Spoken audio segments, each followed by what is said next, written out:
안녕하세요, 아자시스타입니다. 오늘은 우리 주변에 누구나 겪을 수 있는 이야기, 보이스피싱에 대해서 설명을 드릴까 합니다. 보이스피싱이나 스미싱 이런 걸 누가 당하냐는 이야기를 할 수 있지만 수법이 상당히 진화되어 있고 가족을 사랑하고 생각하는 마음을 이용하여 범죄를 벌이고 있기 때문에 특히 여러분들의 부모님에게 얼마든지 일어날 수 있는 일입니다. 제 영상을 보고 계신 구독자, 시청자 여러분이시라면 다른 영상은 필요에 따라 활용을 하셔도 되지만 오늘 이 영상만큼은 사랑하는 가족, 특히 부모님께 공유하여 시청을 권유해 주시기 바랍니다.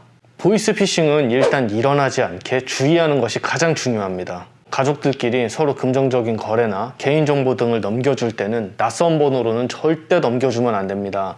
가족들 번호로 넘겨주는 것도 위험합니다. 가족들이 대리 업무를 처리해 줄 때 필요에 의해서 사진으로 신분증 등등 막 이렇게 찍어서 보내주지 마시고 될 수 있으면 정보를 수집하는 자녀분께서 직접 오셔서 부모님의 정보를 수집해 가는 것이 맞으나 거리가 좀 있어서 부득이하게 자녀분의 폰으로 개인정보를 넘겨줘야 되는 상황에서는 가족들끼리만 아는 암구호를 만드시기 바랍니다.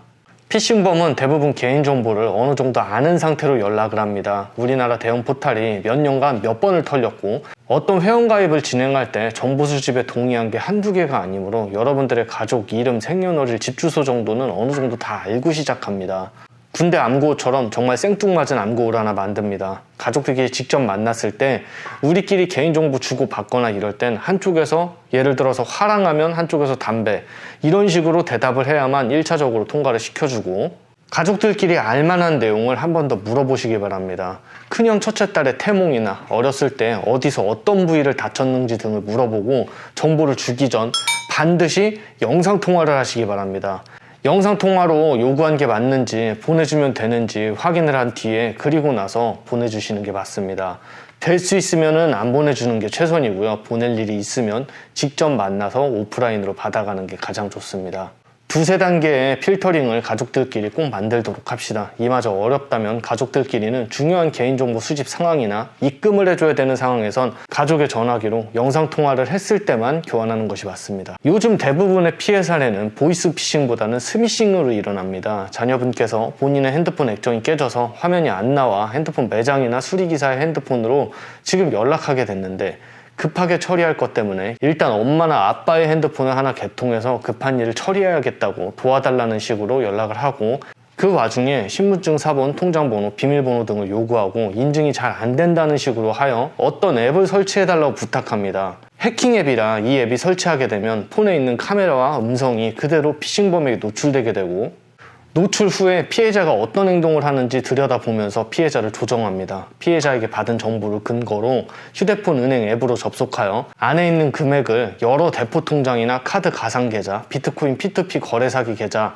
해외 물품 직구 구매 계좌 등까지 산발적으로 여러 개의 계좌에 내부에 있는 모든 금액을 털어가는 방식으로 진행됩니다. 예전처럼 모르는 계좌로 입금을 하는 방식은 이제 통하지 않기 때문에 여러분들이 매일 사용하고 있는 스마트폰을 해킹하여 탈취한 정보로 은행 앱, 카드 앱 등에 접근하여 모든 돈을 다 털어가는 방식으로 진행합니다.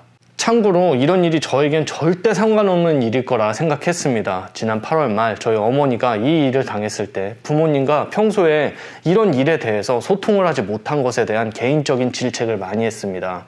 그리고 이런 피해 사례에 있어서 제대로 된 자료나 영상이 없다는 것을 깨달았습니다.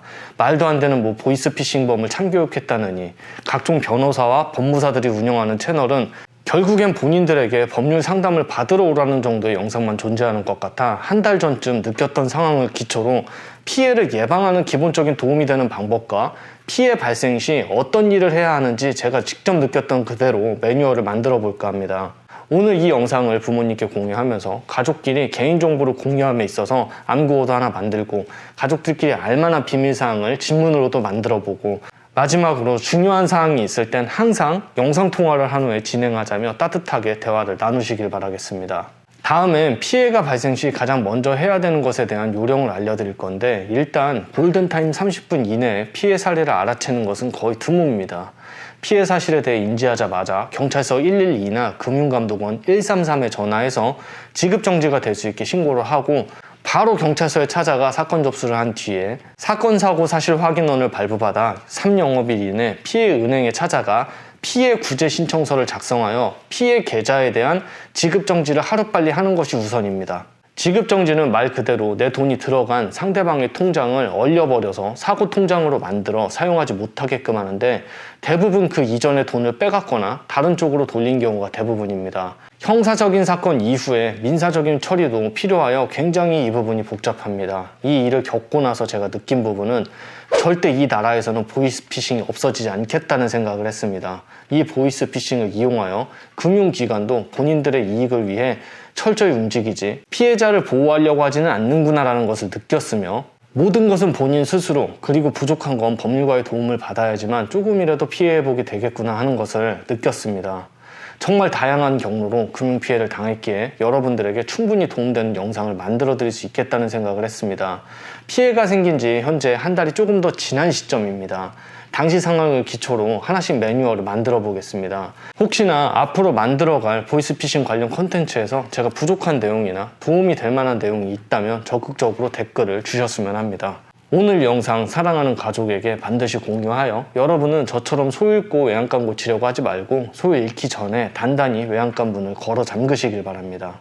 이상입니다.